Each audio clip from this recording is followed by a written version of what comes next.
Hey up folks, it's Ricky Comiskey, your stumpy-fingered guitar teacher. I'm here to teach you a little hack on the guitar fretboard that involves us doing a mathematical equation. Ooh, math. Let's crack on. Okay, so here we go. On with the lesson.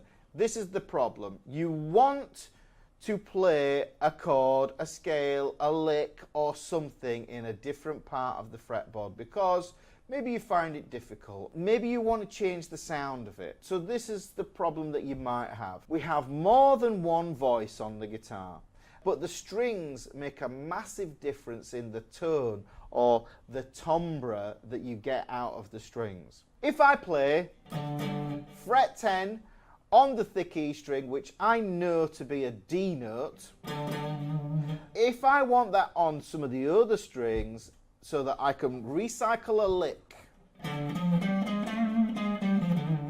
I play that lick there, a power chord, an arpeggio, what I can do is I can shift these easier by just doing this little trick. Now here it is. It's going to blow your mind away because the mathematical equation is very, very simple. Whatever fret you're on, -5. We have an exception to the rule here, however. When we cross over between the G and the B string, we have to -4 instead. And then when we go back to the B and the E string, it reverts back to -5. Putting that into practice, if we look at fret 10, -5, drop down from the E string to the A string, we find the same note D. I'm at the 5th fret here, so 10 minus 5 is 5. If I were to do the same thing again and I wanted to find the same note on the next string down, which happens to be the D string, then it's 5 minus 5 equals 0. They all sound slightly different to each other because of the thickness of the string. If I play this idea here, and then I move it down to the 5th fret to play it here, and if I move it down here,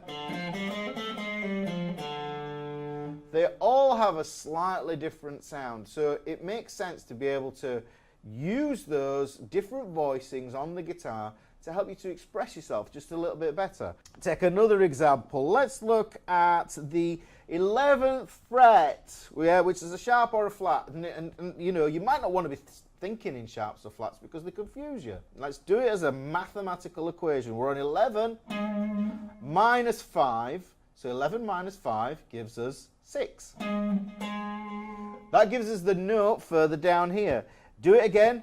6 minus 5 equals 1. There you go. So we found the same note here again. However, we're going to do an example on the G string just to illustrate how it changes because of the kink in the tuning. If, say for instance, I was on the 9th fret and I wanted to find the note on the B string, then I would -4. So my 9 minus 4 puts me on the 5th fret. And to show you that this sequence goes back to the -5 method when we go to the B and the E string, if I think 5th fret of the B string, -5 on the next string down is going to give me an open E string. And I could